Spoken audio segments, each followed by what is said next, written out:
প্রিয় ছাত্রছাত্রীগণ,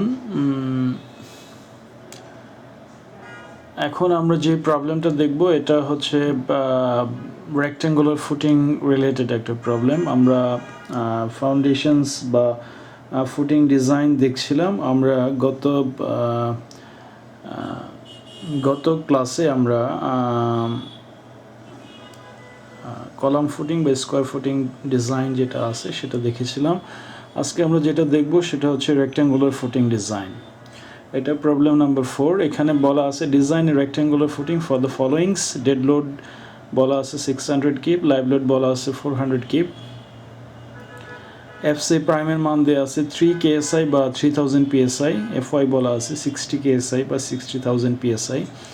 column size বলা আছে 30 inch into 30 inch, that is 2.5 feet by 2.5 feet column. FS বলা আছে 24 KSI বা 24,000 PSI। Allowable bearing capacity of soil দেওয়া আছে 4.5 KSF। এই ইনফরমেশনগুলো দেওয়া আছে, এগুলো দিয়ে আমাদের একটা রেক্ট্যাঙ্গুলার ফুটিং ডিজাইন করতে হবে। অর্থাৎ আমরা যেটা গত ক্লাসে দেখছিলাম যে স্কোয়ার ফুটিং, এটা স্কোয়ার ফুটিং হবে না, এটা হবে একটা রেক্ট্যাঙ্গুলার ফুটিং। অনেক সময় এমন অবস্থা আমাদের সামনে আসে যখন আমাদের যেই জায়গায় আমরা স্ট্রাকচার তৈরি করব, অর্থাৎ যে প্রপার্টির উপর আমরা স্ট্রাকচার তৈরি করব সেই প্রপার্টি আমাদের স্কোয়ার ফুটিং ডিজাইন করতে অ্যালাউ করে না। অর্থাৎ আমাদের হয়তো প্রপার্টি লাইন এমন পজিশনে আছে যে আমরা স্কোয়ার ফুটিং ডিজাইন করতে পারবো না। সেক্ষেত্রে আমরা যেটা করি যে একদিকে ডাইমেনশন বাড়িয়ে দিয়ে আরেকদিকে ডাইমেনশন আমাদের লিমিটের মধ্যে রেখে একটা রেক্ট্যাঙ্গুলার ফুটিং ডিজাইন করি। তো এই জন্য রেক্ট্যাঙ্গুলার ফুটিং ডিজাইন শেখাটাও অত্যন্ত গুরুত্বপূর্ণ। আমরা এখানে দেখব WSD মেথডে কীভাবে রেক্ট্যাঙ্গুলার ফুটিং ডিজাইন করা যায়। তো আমরা প্রথমে সলিউশনে আসি। সলিউশনে প্রথমেই আমাদের যেটা করতে হবে, এরিয়া অফ ফুটিং ক্যালকুলেট করতে হবে। এরিয়া অফ ফুটিং আমরা যেভাবে বের করতে পারি, আমরা গত প্রবলেমগুলোতে দেখেছি dead load plus live load plus self wait আসবে। হ্যাঁ, এবং সেলফ ওয়েটটা হবে ডেড লোড প্লাস লাইভ লোডের মিলিত লোডের 10%-এর মতো। তাহলে এখানে ডেড লোড প্লাস লাইভ লোডে আছে 600 প্লাস 400, দ্যাট ইজ 1000 কিপ। তাহলে তার 10% হচ্ছে আমাদের 100 কিপ। তাহলে টোটাল লোড আমাদের আসতেছে 600 প্লাস 400 প্লাস 100 কিপ। এটাকে যদি allowable bearing capacity of soil দিয়ে ভাগ দিই তাহলে আমরা এরিয়া অফ ফুটিং পেয়ে যাব। Allowable bearing capacity of soil বলা আছে 4.5 KSF। তাহলে আমাদের এরিয়া অফ ফুটিং আসতেছে 244 স্কোয়ার ফিট। তাতে করে আমরা এরিয়াটা পেয়ে গেলাম। এখন আমাদের ফুটিংয়ের ডাইমেনশনটা ডিসাইড করতে হবে। তো যেহেতু আমাদের রেক্ট্যাঙ্গুলার ফুটিং হবে, এখানে আমি ফুটিংয়ের একদিকের ডাইমেনশন ধরেছি 13 ফিট এবং আরেক দিকের ডাইমেনশন ধরেছি 19 ফিট। তাহলে আমাদের টোটাল এরিয়া অফ ফুটিং আসতেছে 247 স্কোয়ার ফিট। অর্থাৎ মোটামুটি আমাদের যেই এরিয়া এসেছিল তার খুব কাছাকাছি একটা এরিয়া আমি ধরে নিয়েছি ফুটিংয়ের ডাইমেনশন থেকে। আমাদের এসেছিল 244 স্কোয়ার ফিট, আমি যেটা ধরেছি ডাইমেনশন তাতে আমাদের 247 স্কোয়ার ফিট আসতেছে, which is very close two 244 square feet. তাহলে এখান থেকে আমাদের নেট আপওয়ার্ড প্রেশার ক্যালকুলেট করতে হবে। নেট আপওয়ার্ড প্রেশার সমান সমান আমরা বলতে পারি যে total load divided by area of the footing. তাহলে টোটাল লোড আমাদের আছে 1000 কিপ সেখান এবং area of footing 247 square feet দিয়ে যদি ভাগ দিই তাহলে নেট আপওয়ার্ড প্রেশার আমাদের আসতেছে 4.04 কিপ পার ফিট। এটুকু পর্যন্ত আমরা পেলাম। এখন আমরা যদি ফুটিং যেটা আমরা এরিয়াটা যেটা বের করলাম সেটা যদি একটু ড্রয়িং করি, একটা প্ল্যান ড্র করি, তাহলে মোটামুটি রাইট সাইডে যেই ড্রয়িংটা দেখা যাচ্ছে এরকম হবে। 13 ফিট হবে এর একটা ডাইমেনশন এবং অপর ডাইমেনশন হবে 19 ফিট। এর ঠিক মাঝখানে সেন্টারে থাকবে 30 ইঞ্চি বাই 30 ইঞ্চির একটি কলাম। তাহলে 30 ইঞ্চি কলাম যদি থাকে তাহলে কলামের ফেস থেকে, অর্থাৎ কলামের সেন্টার থেকে শর্ট ডিরেকশানে হবে 6.5 ফিট এবং লং ডিরেকশানে হবে 9.5 ফিট, শর্ট ডিরেকশন হবে 6.5 ফিট, লং ডিরেকশন হবে 9.5 ফিট কলামের সেন্টার থেকে। হ্যাঁ, তাহলে কলামের ফেস থেকে শর্ট ডিরেকশনে আমরা পাচ্ছি কলামের সেন্টার থেকে যদি যেহেতু 30 ইঞ্চি বাই 30 ইঞ্চি কলাম, দুই সাইড থেকে যদি 15 ইঞ্চি করে বাদ দিই তাহলে 6.5 ফিট থেকে 15 ইঞ্চি বাদ দিলে আমরা পাচ্ছি 5 ফিট 3 ইঞ্চি। এবং কলামের যে লং ডিরেকশনে আমরা আমাদের সেন্টার থেকে হচ্ছে 9.5 ফিট, 9.5 ফিট থেকে আমরা যদি 15 ইঞ্চি বাদ দিই তাহলে কলামের ফেস থেকে লং ডিরেকশনে পাচ্ছি 8 ফিট 3 ইঞ্চি। এই মাপগুলো আমাদের লাগবে পরবর্তীতে, এই জন্য আমরা এই মাপগুলো একটু এখানে ডাইমেনশনগুলো আমরা একটু বের করে নিলাম। আচ্ছা, এরপরে আমরা যেটা করব, আমাদের একটা বা effective depth of the footing বের করে নিতে হবে। যেটা এফেক্টিভ ডেপথ বের করার যেই থাম্বস রুলটা আমরা আগের প্রবলেমে দেখেছিলাম, সে একই রুলস আমরা এখানে ফলো করব। অর্থাৎ ফুটিংয়ের দুই দিকের যে ডাইমেনশন আছে সেই ডাইমেনশনকে যোগ করে ফিটকে ইঞ্চিতে আমরা কনসিডার করব। তাহলে যেই সাইজ পাওয়া যাবে সেটাকে আমরা ডি এর ইফেক্টিভ ডেপথের সাইজ হিসেবে কনসিডার করব। তো এখানে আমাদের ফুটিং এর যে ডাইমেনশন আছে সেটা হচ্ছে 19 ফিট একদিকে এবং অপর দিকে 13 ফিট। তাহলে এই দুইটা যদি আমরা অ্যাড করি তাহলে আমাদের টোটাল হয় হচ্ছে 19 প্লাস 13, তার মানে 32 ফিট। তো আমরা এখানে ফিটকে ইঞ্চিতে যদি কনসিডার করি তাহলে আমরা ডি সমান বলতে পারি 32 inch.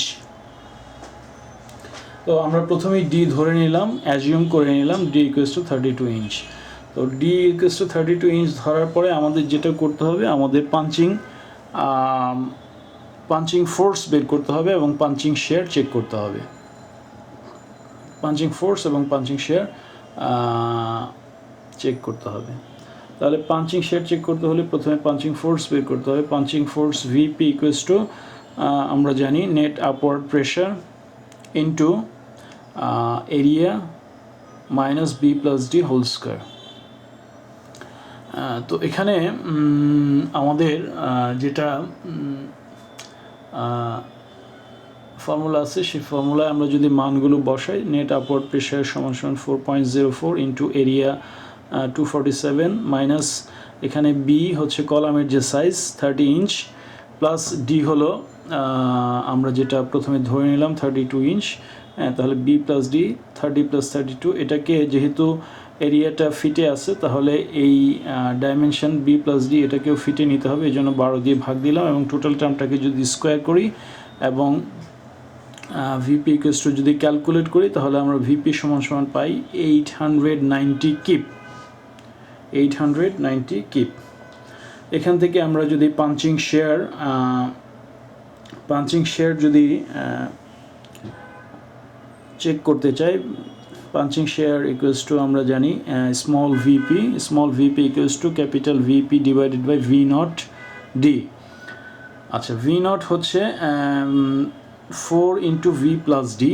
4 into V plus D আমরা গত প্রবলেমগুলোতে দেখেছিলাম। বি প্লাস ডি কে 4 দিয়ে যদি আমরা মাল্টিপ্লাই করি তাহলে যেটা পাওয়া যায় সেটা হচ্ছে B not.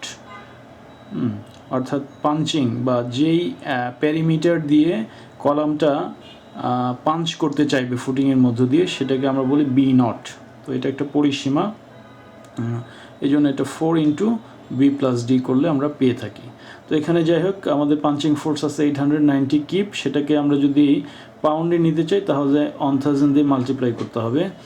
R B not সমান আমরা লিখতে পারি 4 ইন্টু বি প্লাস ডি। তাহলে বি প্লাস ডি, এখানে বি হচ্ছে আমাদের 30 আর ডি হলো 32, তাহলে বি প্লাস ডি করলে হচ্ছে আমাদের 62। তাহলে বি নট হবে 4 ইন্টু 62 ইন্টু ডি হলো 32, তাহলে আমরা লিখতে পারি 4 ইন্টু 62 ইন্টু 32। এই টোটাল টার্মটাকে যদি আমরা ক্যালকুলেট করি তাহলে আমরা পাঞ্চিং শেয়ার সমান পাই 112 PSI। তো আমাদের পাঞ্চিং শেয়ার চেক করতে হবে 2√FC প্রাইমের সাথে। যেহেতু এফসি প্রাইমের মান দেওয়া আছে 3 KSI বা 3000 PSI, তাহলে 2√FC প্রাইম সমান আমরা পাই 109 PSI। তাহলে আমরা এখানে দেখতে পাচ্ছি যে আমাদের অ্যালাউয়েবল যে শেয়ার অ্যালাউয়েবল শেয়ার বা যে পরিমাণ শেয়ার আমরা অ্যালাউ করতে পারবো তার যে মান 109, তার চেয়ে আমাদের যে শেয়ার ডেভেলপ করবে বা যে শেয়ার জেনারেট হবে পাঞ্চিং শেয়ার তার পরিমাণ বেশি আছে, 112 PSI আছে। তার মানে আমরা যে ডি বা ইফেক্টিভ ডেপথ যেটা ধরলাম সেই ধরাটা আমাদের ঠিক হয়নি। তো সেজন্য আমরা এখানে কমেন্ট করেছি নট ওকে, অর্থাৎ আমাদের ডি যেটা আছে সেটাকে আবার একটু রিভাইজ করতে হবে, ডিটাকে একটু বাড়িয়ে নিতে হবে। হ্যাঁ, তো এখানে আমরা দেখি এখানে যেটা করা আছে যে ডি আমরা আরেকটু বাড়িয়ে নিলাম, 1 ইঞ্চি বাড়িয়ে নিলাম। Let's assume D equals to 33 inch, 33 ইঞ্চি আমরা ধরলাম। তাহলে এখানে আমরা পাঞ্চিং ফোর্স আবার ক্যালকুলেট করতে হবে। Punching force equals to net upward pressure into area minus B plus D whole square. Net upward pressure সমান হলো 4.04 এবং এরিয়া 247 মাইনাস বি হলো কলামের সাইজ 30 প্লাস ডি, এখানে নতুন ডি যেটা অ্যাজিউম করলাম 33। তাহলে বি প্লাস ডি, যেহেতু এটা ইঞ্চিতে আছে এটাকে ফিটে নেওয়ার জন্য 12 দিয়ে ভাগ দিলাম এবং টোটাল টার্মের উপর স্কোয়ার দিলাম। তাহলে এই পুরো টার্মটাকে যদি আমরা ক্যালকুলেট করি আমরা পাঞ্চিং ফোর্স সমান পাই 886 কিপ। হ্যাঁ, 886 কিপ পেলাম। এখান থেকে আমরা পাঞ্চিং শেয়ার ক্যালকুলেট করব। Punching shear equals to small punching shear small VP equals to capital VP by B naught D.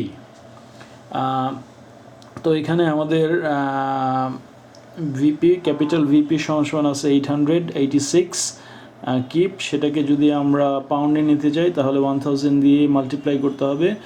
B not সমান আমরা জানি 4 ইন্টু বি প্লাস ডি। তাহলে এখানে বি হলো কলামের সাইজ 30 এবং ডি আমরা নতুন যেটা ধরলাম 33। তাহলে 30 প্লাস 33তে হয় 63। তাহলে 4 ইন্টু 63 এটা হচ্ছে আমাদের বি নট। হ্যাঁ, এবং ইন্টু ডি হলো 33। তাহলে 4 ইন্টু 63 ইন্টু 33, এটা এই টোটাল টার্ম যদি আমরা ক্যালকুলেট করি তাহলে আমরা পাঞ্চিং স্ট্রেস সমান পাই 106 PSI। এবং WSD মেথডে পাঞ্চিং শেয়ার আমাদের চেক করতে হয় 2√FC প্রাইমের সাথে। 2√FC প্রাইম, যেহেতু FC প্রাইমের মান দেওয়া আছে 3 KSI বা 3000 PSI, এটাকে যদি আমরা ক্যালকুলেট করি আমরা 2√FC প্রাইম সমান পাই 109 PSI। অর্থাৎ আমাদের অ্যালাউয়েবল যেই পাঞ্চিং স্ট্রেস আছে অ্যালাউয়েবল, তার চেয়ে আমাদের যে স্ট্রেস জেনারেট করবে বা যেটা ডেভেলপ হবে তার পরিমাণ কম আছে। সুতরাং আমাদের যে ডি আমরা যেটা ধরলাম এই ডি ধরাটা আমাদের ঠিক আছে। হ্যাঁ, তাই এই জন্য এখানে কমেন্ট করা হয়েছে যে ওকে। হ্যাঁ, অর্থাৎ আমরা এবার যেই নতুন যে ইফেক্টিভ ডেপ যেটা ধরলাম ফুটিংয়ের, সেই ফুটিংটা আমাদের ইফেক্টিভ ডেপ ধরাটা ঠিক আছে। পাঞ্চিং থেকে আমরা এই জিনিসটা এখন চেক করতে পারলাম। আচ্ছা, পাঞ্চিংয়ের পরে আমাদের যেটা করতে হবে আমাদের বিম শেয়ার চেক করতে হবে। হ্যাঁ,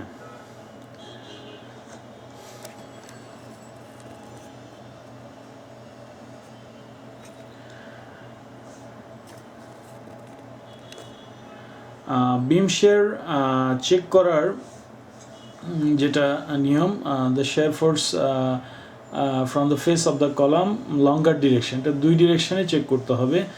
লঙ্গার ডিরেকশানে যেটা আছে ভিবি বলি আমরা বিম শেয়ারকে, VB equals to net upward pressure into L minus D, এটা হলো আমাদের ফর্মুলা। তাহলে এখানে নেট আপওয়ার্ড প্রেশার হচ্ছে 4.04 এবং লং ডিরেকশনে আমাদের কলামের ফেস থেকে ফুটিংয়ের এক প্রান্তে যেই লেন্থ সেটা হচ্ছে 8 feet 3 inch। আপনাদের মনে থাকবে আমরা লাস্ট পেজে দেখে এসেছি যে আমাদের কলামের ফেস থেকে ফুটিংয়ের লং ডিরেকশনে ফুটিংয়ের যে লেন্থ আমরা সেটা বের করে রেখেছিলাম। তো এইখানে কাজে লাগবে, এই জন্যই আসলে আমরা বের করে রেখেছিলাম এটা। তো 8 feet 3 inch মানে হচ্ছে 8.25 লিখতে পারি আমরা। যদি ফিটে লিখি, এবং ডি হলো আমাদের 33, সেটাকে ইঞ্চ থেকে যদি ফিটে নেই তাহলে 12 দিয়ে ভাগ দিতে হবে। তাহলে এই টোটাল টার্মকে যদি আমরা ক্যালকুলেট করি, আমাদের এখানে বিম শেয়ার ইকুয়ালস টু আসতেছে 22.2 কিপ, 22.2 কিপ। হ্যাঁ, তো এখান থেকে যদি বিম শেয়ার, এটা বিম শেয়ার ফোর্স পেলাম, বিম শেয়ার স্ট্রেস যদি চেক করি তাহলে বিম শেয়ার স্ট্রেস সমান সমান capital VB divided by B into D, capital VB divided by B into D. তাহলে ক্যাপিটাল ভিবি সমান সমান আমাদের আছে 22.2 কিপ। সেটাকে যদি কিপ থেকে পাউন্ডে নিতে চাই তাহলে 1000 দিয়ে মাল্টিপ্লাই করতে হবে, ডিভাইডেড বাই বি হলো এখানে আমরা কতটুকুর জন্য ডিজাইন করব। এখানে আমরা যেহেতু 1 ফিটের জন্য ডিজাইন করি, ফুটিং বা স্ল্যাব যাই হোক 1 ফিটের জন্য ডিজাইন করে থাকি, তো এই জন্য বি ইকুয়ালস টু এখানে হবে 12 এবং ডি ইকুয়ালস টু 33। এই মানগুলো এখানে যদি বসাই এবং যদি বিম শেয়ার চেক করি তাহলে বিম শেয়ার ক্যালকুলেট করি, তাহলে বিম শেয়ার সমান সমান আমাদের আসতেছে 56.11 PSI। তাহলে এই যে বিম শেয়ার যেটা ডেভেলপ করবে সেটাকে আমাদের এখন চেক করতে হবে। বিম শেয়ার চেক করার ক্রাইটেরিয়া হচ্ছে 1.1 root over FC prime, 1.1 root over FC prime. যেহেতু এফসি প্রাইমের মান দেওয়া আছে 3 KSI বা 3000 PSI, তাহলে যদি 1.1 root over FC prime calculate করি তাহলে আমরা পাই 60.25 PSI, অর্থাৎ এটা হচ্ছে আমাদের allowable beam shear stress, allowable beam shear stress. তাহলে অ্যালাউয়েবল বিম শেয়ার স্ট্রেসের চেয়ে আমরা দেখতেছি যে আমাদের যে বিম শেয়ার যেটা ডেভেলপ করবে তার পরিমাণ কম আছে, সুতরাং আমরা দেখতে পাচ্ছি যে এখানে আমাদের যে ডি আমরা ধরলাম সেটা পাঞ্চিংয়েও ওকে ছিল আর এখানে বিম শেয়ারেও ঠিক আছে। সুতরাং আমরা কমেন্ট করতে পারি যে দ্য ডি ইজ সাফিসিয়েন্ট বা ওকে, যাই হোক একটা এই ধরনের একটা কমেন্ট আমরা করতে পারি। তো যাই হোক, এখানে আমরা যেটা দেখলাম যে প্রথমেই পাঞ্চিংয়ের জন্য, পাঞ্চিং যেহেতু পাঞ্চিং হলো পাঞ্চিং লং ডিরেকশন বা শর্ট ডিরেকশন না, যেহেতু পাঞ্চিং এখানে কলাম করবে এবং কলামটা স্কোয়ার কলাম আছে, অর্থাৎ কলামটা 30 ইঞ্চ বাই 30 ইঞ্চ আছে এবং সেটা পাঞ্চ করবে টোটাল ফুটিংয়ের মধ্য দিয়ে। সেক্ষেত্রে পাঞ্চিং লং ডিরেকশন এবং শর্ট ডিরেকশনের জন্য একবার চেক করলেই হয়ে যাচ্ছে, কিন্তু বিম শেয়ারটা আমাদের আলাদা আলাদাভাবে চেক করতে হয়, লং ডিরেকশনের জন্য এবং শর্ট ডিরেকশনের জন্য।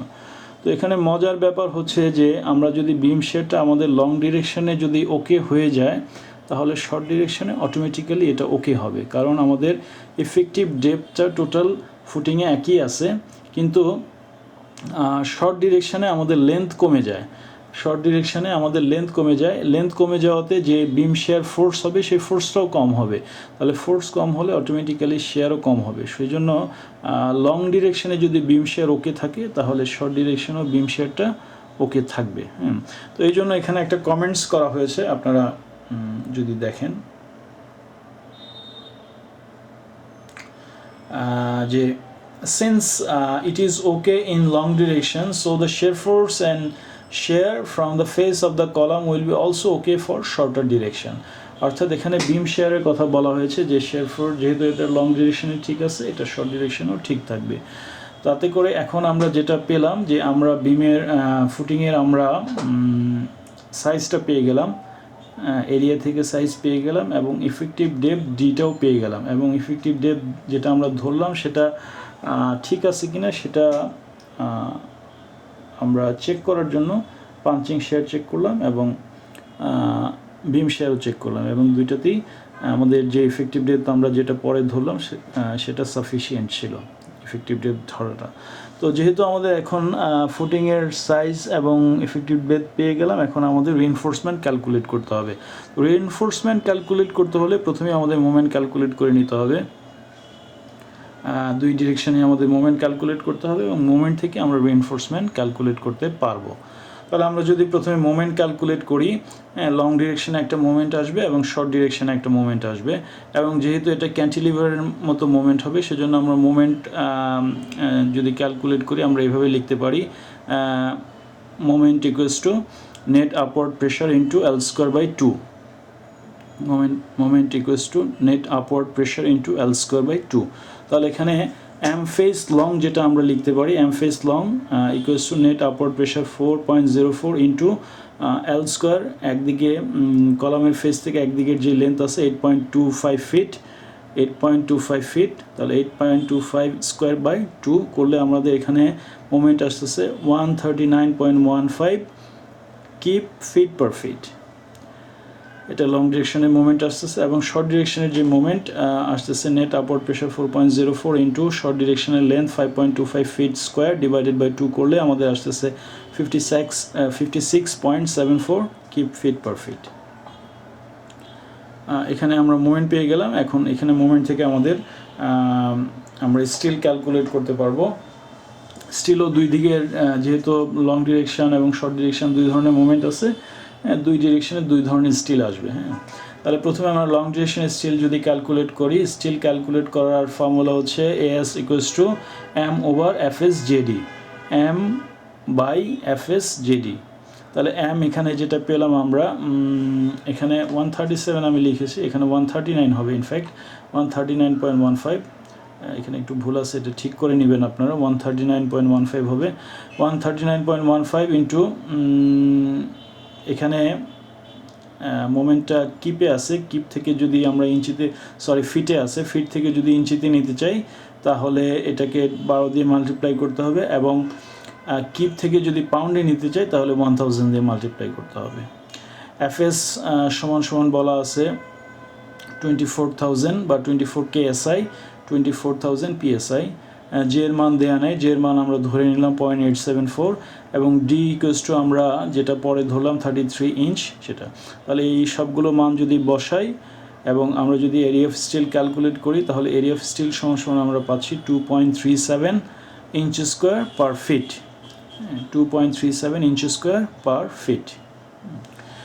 তো এটাকে আমরা যেভাবে দিতে পারি, নাম্বার 8 বার আমরা এখানে আমি প্রোভাইড করেছি, provide number 8 bar at the rate of 4 inch center to center, অর্থাৎ নাম্বার 8 বারের এরিয়া হচ্ছে 0.79 ইঞ্চ স্কোয়ার, নাম্বার 8 বারের এরিয়া 0.79 ইঞ্চ স্কোয়ার। তাহলে 4 ইঞ্চি পরপর যদি দিই আমরা 1 ফুটে 4 ইঞ্চি পরপর দিলে আমাদের যে রিকোয়ার্ড স্টিল আছে সেটা কাভার করতেছে। 4 ইঞ্চি পরপর দিলে আমাদের যে রিকোয়ার্ড স্টিল আছে সেটা কাভার করছে। আচ্ছা, যাই হোক, তারপরে আমাদের এস মিনিমাম ক্যালকুলেট করতে হবে। এস মিনিমামের ফর্মুলা হচ্ছে 200/FY ইন্টু বিডি। তাহলে 200/FY, FY এর মান হচ্ছে 60 KSI বা 60,000 PSI ইন্টু B12 এবং D33 যদি করি তাহলে আমাদের আসছে 1.32 ইঞ্চ স্কোয়ার পার ফিট। তো যেহেতু আমরা দেখতে পাচ্ছি এখানে আমাদের এএস মিনিমামের চেয়ে আমাদের এএস লং বড় আছে, তাহলে লং ডিরেকশনে আমরা এএস লং যেটা আছে সেটাই প্রোভাইড করব, অর্থাৎ 2.37 যেটা পেলাম সেটাই আমরা দিব। আর 2.37 আমরা যে এখানে ক্যালকুলেট করেছি যে নাম্বার 8 বার 4 ইঞ্চি পরপর দিলেই আমাদের যে রিকোয়ার্ড স্টিল আছে সেটা কাভার করছে। তারপরে আমাদের আছে যেটা আমি একটু আগে বললাম যে আমরা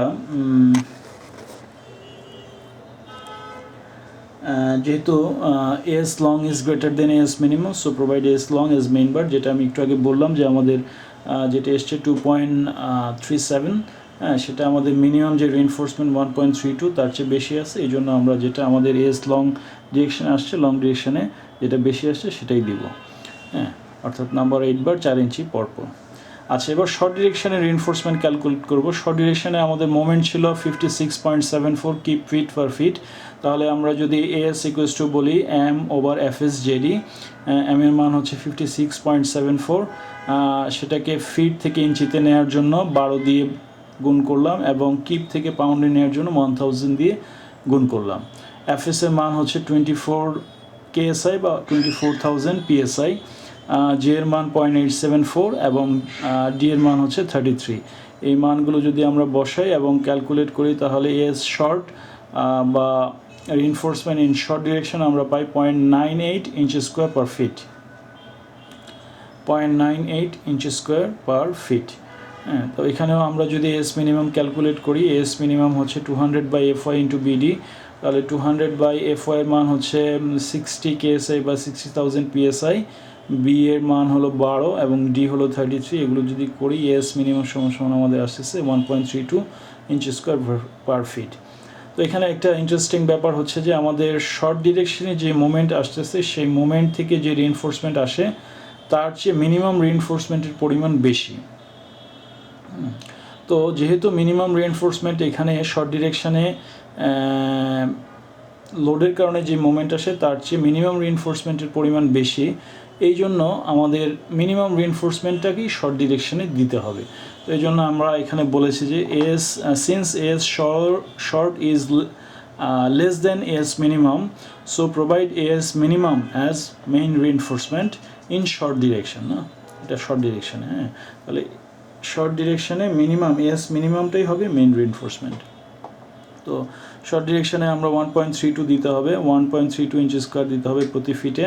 তাহলে আমরা নাম্বার 7 বার দিচ্ছি। নাম্বার 7 বারের এরিয়া হলো 0.6 inch square. Provide number 7 bar at the rate of 5 inch center to center. আমরা প্রতি ফিটে যদি 5 ইঞ্চি পরপর দিই নাম্বার 7 বার, তাহলে আমাদের যে রিকোয়ার্ড স্টিল আছে সেটা কাভার করছে। নাম্বার 7 বারের এরিয়া হলো 0.6 ইঞ্চি স্কোয়ার। তাহলে 0.6 ইঞ্চি স্কোয়ার রিইনফোর্সমেন্ট প্রতি 5 ইঞ্চি পরপর যদি দিই তাহলে প্রতি ফিটে আমাদের যেটা লাগবে 1.32, সেটা আমরা সাফিসিয়েন্টলি কাভার করছে। তো আমরা এভাবে আমাদের রিইনফোর্সমেন্ট ক্যালকুলেটর হয়ে গেল। এখন শর্ট ডিরেকশন এবং লং ডিরেকশন দুই ডিরেকশনে আমরা এখন এটাকে যদি স্কেচ করে দেখাই ডিটেলিংয়ে, তাহলে আমরা দেখতে পাবো এই ধরনের একটা স্কেচ। এটাকে একটু জুম আউট করি আমি টোটালটাকে আনার জন্য। টোটালটাকে আমরা এই ধরনের একটা যদি আমরা ডিটেলিং করি 13 ফিট বাই 19 ফিট একটা ফুটিং হবে। মাঝখানে আমাদের 30 ইঞ্চি একটা কলাম আছে। কলামের শর্ট ডিরেকশন এবং লং ডিরেকশনের রিইনফোর্সমেন্টগুলো দেখানো আছে। শর্ট ডিরেকশনের রিইনফোর্সমেন্ট হচ্ছে number 8 bar number 7 bar 5 inch center to centre, এবং লং ডিরেকশনের রিইনফোর্সমেন্ট হচ্ছে number 8 bar 4 inch center to centre. তো এই ধরনের রিইনফোর্সমেন্ট ডিটেলিং আমরা পেলাম। আমাদের এই ফুটিংয়ের এফেক্টিভ ডেপথ আমরা পেয়েছি 33 ইঞ্চ। তার সাথে আমাদের যে কাভার 3.5 ইঞ্চ সেটা যোগ করতে হবে। তাহলে আমরা ফুটিংয়ের যে টোটাল থিকনেসটি সেটা পাবো হলো 36.5 ইঞ্চ। 36.5 inch total thickness. তো আমরা এখান থেকে ফুটিংয়ের সেকশনও চাইলে ড্র করতে পারবো। আমি সেকশনটা দেখাইনি, সেকশনটা যদি আপনারা চান একটু ড্র করে নেবেন। এটা 13 শর্ট ডিরেকশন থেকে যদি আমরা দেখি তাহলে 13 ফিট হবে, আর যদি লং ডিরেকশন থেকে দেখি তাহলে 19 ফিট হবে। মাঝখানে একটা কলাম থাকবে 30 ইঞ্চ এবং শর্ট ডিরেকশন লং ডিরেকশনের রিইনফোর্সমেন্ট দেখা যাবে। সাথে আপনার এর থিকনেস হবে 36.5 ইঞ্চ, কাভার হবে 3.5 ইঞ্চ এবং ইফেক্টিভ ডেপথ ডি হবে 33 ইঞ্চ। তো এই হলো আমাদের রেক্ট্যাঙ্গুলার ফুটিং ডিজাইন। এইটা আপনারা একটু বাসায় দেখবেন, হ্যাঁ, দেখে যদি কারো কোথাও কোনো প্রবলেম থাকে আমরা ক্লাসে ডিসকাস করতে পারবো, বা কোথাও যদি কারো কোনো কিছু বুঝতে সমস্যা হয় বা এই প্রবলেম ছাড়াও যদি অন্য কোনো ফুটিং ডিজাইনেও যদি কোনো প্রবলেম থাকে ডেফিনেটলি আমাকে ক্লাসে জিজ্ঞেস করবেন। সবাইকে ধন্যবাদ।